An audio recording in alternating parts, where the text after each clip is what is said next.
episode, we have one of my favorite actresses. She is an actor, a producer, a host, Crystal Renee Hayslett.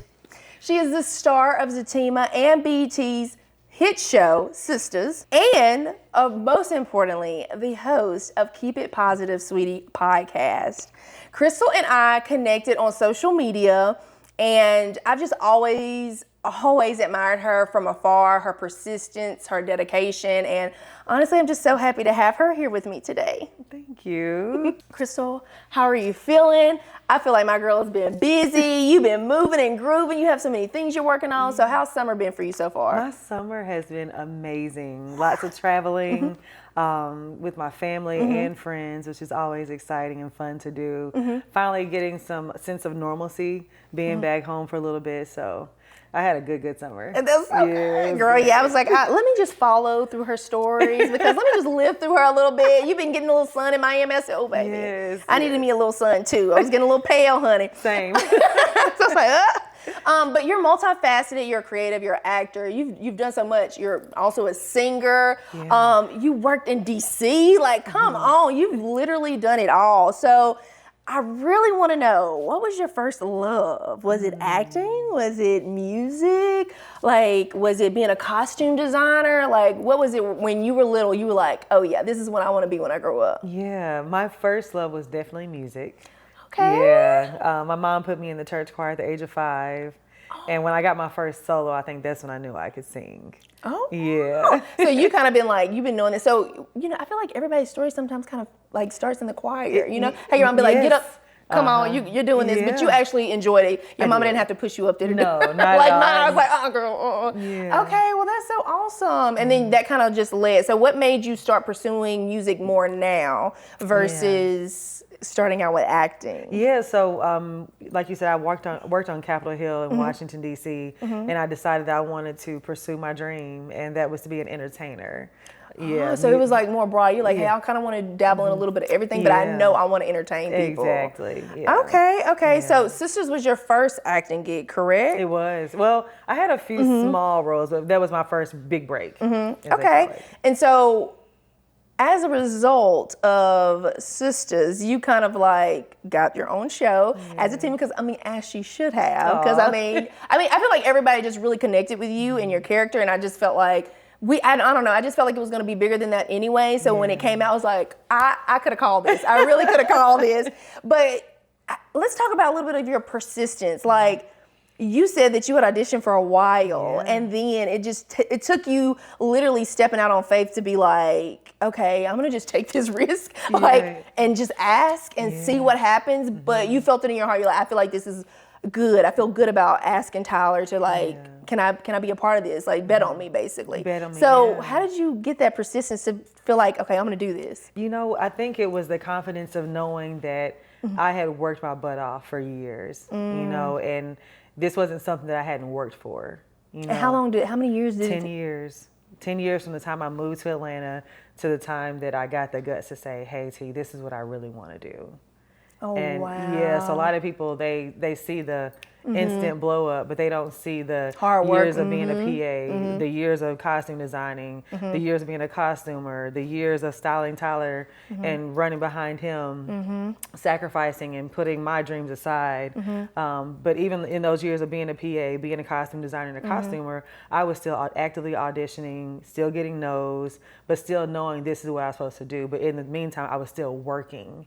So with persistence, right? You're getting these no's, right? And the only reason why is like, it's hard. Like, this is not something easy. And I feel like that's anything you do, right? Like, if you really, like, when it's your dream, you're like, I gotta keep going. But when you do start to get those no's, it's hard. Like, it will slap you down, And I always say, you kind of want to fail fast, so that way you can kind of get back up and like, let's get back to it. But like, how did you, I don't know, 10 years is a long time. So how did you not give up? Well, in those 10 years, I was still working around what I loved. So you're like, I know I'm close. I'm close. And then also I found a love in the costuming. I was still being able to be creative. And for me, as long as I was in that creative space, I was being fulfilled. And even if I saw people doing what I thought was my dream, which was acting, I was around it every day. But in those moments, I would study those actors. I would study the Tika Smith. I would study Crystal Fox, Renee Lawless, Angela So you weren't Robinson. like, it didn't make you feel like, man, I've been doing this for so long. I want to be in their shoes so bad. You're like, no, like I'm going to be there one day, but I will, let me learn from them. Yep. And I took that time to learn, but I was still working and busting my ass every single day. You were learning the craft even better. So when you did get that shot, you're like, oh, I'm ready. Like, I was what's ready. up? And I knew the behind the scenes as well. What So I that have makes is, you- what a lot of actors don't have is that I know the entire world. I understand what that production assistant is going through. I know how early he or she had to be up this morning to make sure that I had my breakfast. I know what the grips and electrics and the directors and the cameraman had to go through for me to just come in and do what I do. You know? Yeah, so having that back, because that's why everybody always speaks so highly of you on like, and I think that's a big part too. It's like, yes, you could be good at your craft, but how you treat people outside of your craft is very important. Like when you can have people that, like you said, are either interns or handlers or whatever the case might be, and they can be like, no, I love Crystal. She's been so kind to me. I think that also goes into it. And I love that because, so from Sisters, and you know, this show is about sisterhood and stuff like that. How did that show kind of shape how you navigate like adult friendships or just friendships in general? Yeah, that's a really good question. You know, I just had this conversation with a friend of mine today, and he was asking me, he's like, Crystal, he's like, how do you navigate that? And like knowing who's for you or who wants something from you. Today I just had in this season of your life, you know, you feel like people kind of like, even for me, when I got off the show, is like, you know, those people that you had already connected with before they even knew what you were doing, right? For me, I couldn't tell nobody. It was just like a pop up and go. Yeah. But then the people that kind of, oh, I was supporting you, or oh, I'm so proud of you. And it's like, I appreciate it. I really do. But like, it's just the timing of it. So it's like in this season of your life, like, isn't that hard to navigate a little bit? It is. And I pray for discernment every single day. And I'm blessed to have amazing people, my core group of friends who I don't have to question. You know, I've been blessed to have that. And even, you know what I'm saying, you navigate different friendships and you grow apart or you grow closer to people, whatever the case may be. But it's lessons and all that. And in those lessons, you always have to pay attention and take a pause. Like, okay, what are you trying to teach me, Lord, in this situation so I don't make the same mistake again? And I've learned that sometimes I can overextend myself. I've learned that a lot of times we like give and hoping that we can get not the same thing we're giving to somebody, but the reciprocity. Let's talk about it. Let's talk about it. Because I'd be like, I was like, I love being a good friend, but also, I mean, I kind of want that same thing. And my husband gets on to me all the time because he's like, Jasmine, you give, and you like really nurture your friendships, but he doesn't see it sometimes come back, and he's like, and I don't want that for you. Like, I want you to have people that you can count on. Like, you know that, hey, you'll do whatever for them, but they'll also do that for you. Like, I'm not a needy friend by any means, but I get it. So like, how do you nurture and balance that within friendships? Because little honest moment here. I was literally listening to your podcast, and I was driving home from Mississippi. I was like a 6-hour drive, and I don't know. I'm not one to reach out to people in DMs. I'm not one to ask to hang out with people. I know maybe I should get better, but I'm just not that person. And so then I reached out to Crystal, and I was like, you know what? God put it on my heart to reach out. I'm going to do what he told me to do, and that's it. And I'm going to leave it in your court. And, you know, but I get it because I've been in your shoes. And so I was like, well, hopefully she understands, like, hey, she's been going through the same thing I've gone through. And I know she's like new to Atlanta. She's trying to navigate this space as well. So hopefully she understands that I'm coming off from a genuine place. So again, nurturing and balancing like new friendships. How does that work for you? You know what? I feel like time reveals all. You know, and then one thing Tyler had told me one time, I remember I was in a relationship, and I was saying, Tyler, I'm giving, I'm doing this, and I just don't feel like I'm getting it back. And he said, Chris, I used to feel the same way. And he was like, I would do, and I would bring everybody with me, and I would give them all these experiences, and then I would gifts sit back and all and feel like I'm not getting that in return. And he said, but God told me, he was like, Tyler, what I've blessed you to be able to do, they can't do that. So you can't expect them to do the same thing that you're able to do for them. So I stopped looking for the exact reciprocity. You stopped looking for you in them. And looked for like, how else do you pour into me? You know what I'm saying? Is it through your support? You may not be able to take me on lavish trips or like give me all these experiences, but how do you pour into me spiritually? How do you pour into me as a friend? How do you affirm me? How do you show up for me in other ways? You know, and when I stopped looking at like, what can you do for me? you know, then it was like, there you go. I do have some real people. You know what I'm saying? Like, and that was the thing. I was like, okay, he opened my eyes to understand what it is to be a friend and what it is to be a cheerful giver, but also don't expect that back. Yeah. So it's basically like expectations. Like if you do something, do it because you want to do it, not because you're expecting anything back. Okay, yeah. I can see that. Yeah. I know sometimes it's still hard for me to balance. I'll be honest, because it's like, okay, I get super excited, and then I'm like, okay, no, I want to do this. I want to do this. I want them to know that like I'm a good friend and whatever, but I don't want anything from them like at all, you know, because I don't ever come from that place anyways, and I'm usually doing my own thing. But it's good to know that, like, you know, if you just kind of go in like, hey, I'm going to be my person. Yeah. If they can do this, if they can't do this, it is what it is. But then maybe, what are some signs where you're like, okay, maybe this may not be. I mean, I know we use discernment a lot, because I know I do. I'll be like, I'm going to be nice. Yeah. So what are some things that you like? Yeah, besides the things that give me a red flag is any hint of entitlement. Like when I feel like people expect a certain thing because of, you know, like that's the biggest turn off for me. Entitlement. Negativity is a big turn off. Another red flag for me is like any inkling of like, I want your life. Ooh, you know what I'm saying? Yeah. Like I love being around people. I never even thought about that. Who have their own visions, their own dreams, and even if we're in the same space, like you and I both have a podcast, you want to act, but it comes off genuine. It doesn't feel like I want exactly what you have. But you know, I think oftentimes people think like you could still be an actor, you could still be a singer. Like, y'all don't want to hear me sing. I'm gonna tell you that now.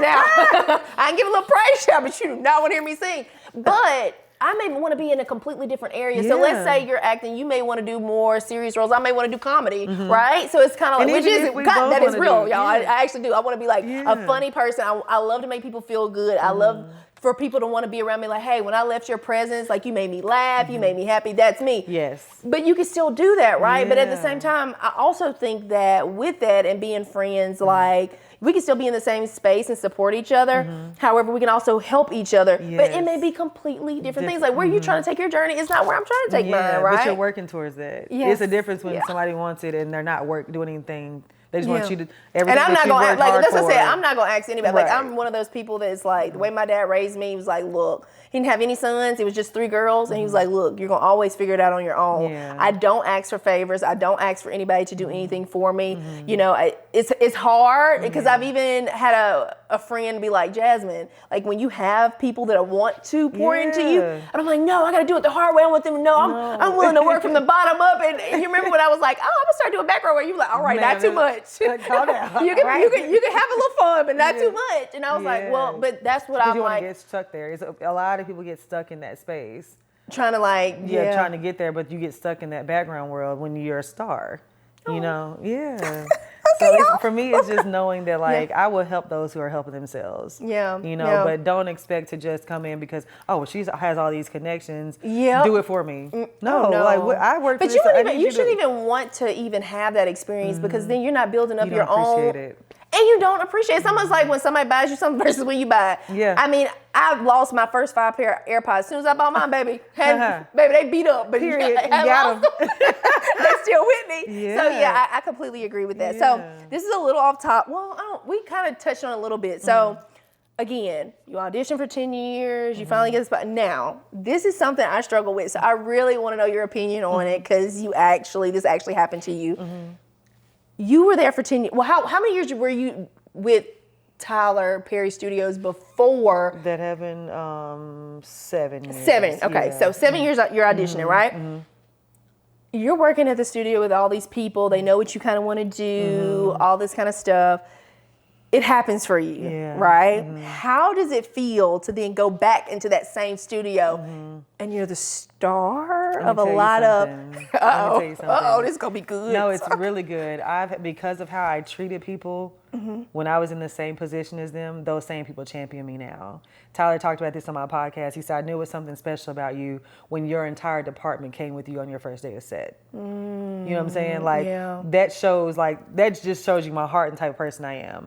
For those people to not be like, those people are like, nah, we coming with you. Like, let's go. Okay, well, because of that, right? And I remember that part. And I think I remember the video footage because there was a video they played. I was like, hey, that's what I'm talking about. But what about the fact that you were auditioning through the department and like, did you feel any type of like way, like, oh my God? Because I think we talked about it before though, when I was like, well, how do you feel when like, you know, these are the same people and you kind of letting them know what you want to do, but then like you have to get it on your own, and when you do get it on your own, it's kind of like, well, dang, you know, like what did you didn't see in me that he saw in me, and like why didn't I make it a little bit sooner? Because they weren't supposed to see that.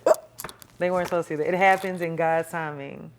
Because where I am today is because God allowed Tyler Perry to see who I was. You know what I'm saying? It wasn't for them to see. I love the people in those positions. But it wasn't for them to see. Yeah, it wasn't for them to see, and they see it now, and they're so supportive and happy. Right. They just didn't see. I just always wonder, like, you know, it's kind of like when I'm auditioning or something like that, right? And it's just like, okay, these people kind of know that, or I'm going to acting classes, right? And I'm like, okay, y'all kind of know that this is what I want to do. And then like, let's say something were to happen. It's kind of like with any creative, right? We kind of go for things and go, like I could pitch myself to get a brand partnership, right? And then if I don't get it, but then later on I get it, but it's with somebody else in the department, right? He's like, why didn't you see that in me? But now you're like hyping me up, and I'm like, y'all, I pitched you, you know? And so it's just real, it's just human. They want me. No, they what? Oh, me. No, it's all love there. You know, it's all love. And Tyler always jokes, like when he gave a speech at my birthday party, and he was like, I didn't know that Crystal wanted to act. And when I gave her the job to be my stylist, she thought that was my way of saying, hey, you can't act, but I got something else for you. Because you had already auditioned. So you're like, oh, he just seen it and he didn't. Yeah, because but it wasn't even that. It wasn't even that. So but you know, do you see the blessing in that though? Because like, huge blessing, if he's never seen anything, right? So you were able to go with a fresh start, even though you did it for 7 years. Yeah, they probably so imagine all the growth that you had over those 7 years to then when it was time, like, oh, I got this, baby. And that's exactly what he said. He said, I can work with this. This is good. I didn't even think about that until now. That is like such a blessing. It was just like right timing. It's always the right timing. And what I tell people all the time, like when I think it was 2015 when Tyler asked me to be his stylist, and I was starting to get callbacks from auditions, and I was like, dang, casting directors know my name now. Right, I'm getting like, closer. what do I do? I'm getting there. And now this man wants me to be his stylist. Lord, what do I do? And I prayed about it, and I said, you know what, God, order my steps. What is for me will be for me in your timing. And I literally just surrendered. I became Tyler's stylist. And as I was breaking down those scripts for Sisters, because I'm producing the show with him, and I was like, wait, this is it. It hit me. Like, and it was God. Like I felt it. I was like, I feel like I have God's permission. And that's exactly, I know it was God's permission because the way Tyler reacted when I talked to him. It was immediate. God was like, literally Tyler's words was, I love this idea. I would have like literally passed out. Like, all right. Like, you know how like you built up everything and then like when it finally happens, I'm like, all right, let me just go ahead and hit the floor real quick. Let me go on and get up. Wow. Yeah, no, I feel like something similar happened with me. I casted for like 3 reality shows. One was Amazing Race, the other one was The Traitors and Big Brother. The first year I was like, oh, I'm all in Big Brother because me and my dad were like super into the show. My mom hated it. She was like, I don't get it. Like, and I was like, you don't get it, girl, you don't get it. But then he got diagnosed and I was like, man, like I worked so hard to get to this point and they love my personality. And so like, am I gonna turn this up? I mean, I flew out to LA. Like I was already out there. And then I'm like waiting to like go on, they sequester you and all that. And then they come in the room and they're like, hey, we got some news. And I was like, man, I said, if you don't want me to do this, don't let it happen. But here it is happening. So how do I make this decision? And then I was like, well, I would never be able to forgive myself if something happened while I was, and then literally the next year, I'm talking about the casting director literally reached out to me 2 days after my dad's funeral. Wow. I'm talking about funeral, like he's in the ground, like, my goodness. And I was like, what? Like obviously he offered his condolences and stuff like that, but he's like, Jasmine, like I think you should go back for it. I'm like, what? And under the impression of the first audition, they were just kind of like, hey, once the casting director's seen you, they kind of don't want to see you again. So I just was like, all right, it is what it is, But for them to be like, no, they actually want to see you again. I was like, and if that wasn't the time and that it needed to be, then I don't know. And it flowed from there because then I wouldn't have had to be worried about what was going on at home or whatever. So yeah. And that's probably your dad's like way of saying go. Like go ahead. And I was like, man, I said, it just,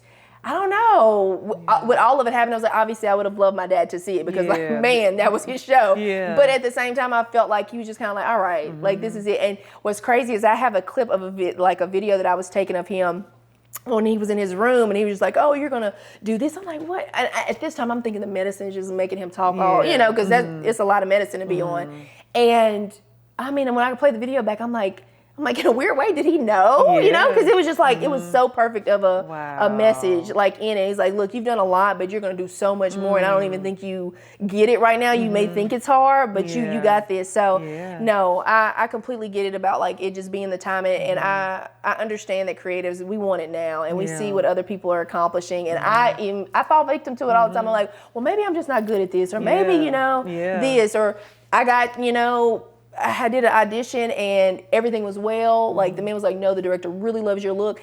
And you know what he said? He said, you would have got the part, but your accent. And when I tell you, it almost defeated me. And I was like, well, do I need to get a dialect coach? Do I need to do this? And then I was like, it's a thing, it's a thing, but I'm like, but Jasmine, so many people love you because of the whole package. You know, should you? So, you know, it's like. That's a hard thing. I think with acting, you want to be able to be versatile. Right, you know? So that may be something where you can pull that for certain characters, and then you have that in your back pocket where you need to switch it up. You know what I'm saying? That's a good way to look at it. Okay. So with all the great success that you've done, you also just recently launched your journal. Where's my journal? Can somebody pass me my journal? I think it's right over here by you.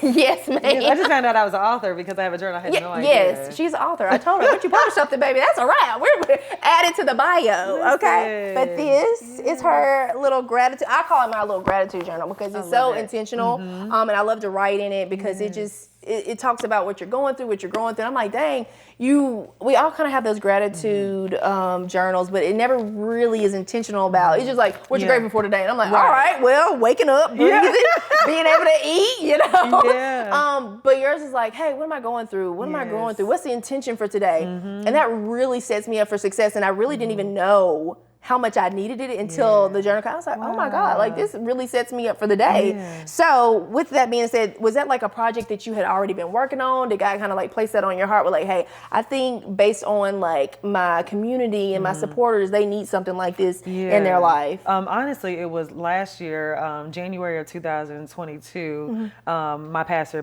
Dr. Darius Daniels from Change Church, talked about journaling. And I was like, this would start the year off. So I was like, let me try this journaling thing. And I use it as a tool to pray. You know, a lot of times like we get so caught up in like everything. And everything. And sometimes we pray as we're like moving around, like Lord, just talking to him. And I was like, I like to write out my prayers. This is like my way to prayer journal. Yeah, I'll play around, and then I go back and look. I'm like, oh, I didn't even realize that came true. So time to really just be still with God was the main focus of this journal.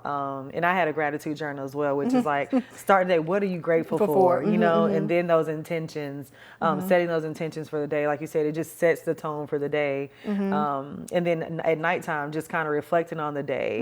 How did it go based off of how you started? It's so important because you don't even realize some days it's just kind of like it may have started off on the wrong foot, but now it's gotten better. You're like, dang, I can go back and put this in and like see how my day kind of progressed. Okay, so since one of the prompts in the journal is, what are you going through and what are you growing through? So what's something that you're growing through right now? Oh, that is so good. I'm growing through transition right now. You know, I think that people forget that as you continue to ascend, there's transitional periods. You get to another level and it's like, okay, we're starting all over at one, like a video game. Now I got to master this level. So transitioning as a businesswoman and figuring out what that looks like for me. You. No, I feel that completely. I feel like I'm in my transition period too. I mean, I feel like this year was kind of like the year where I was like, Jasmine, you're actually, I love being a content creator. Let's be very clear. But every person that gets around me with my energy, they're like, yeah, you're meant for more. And so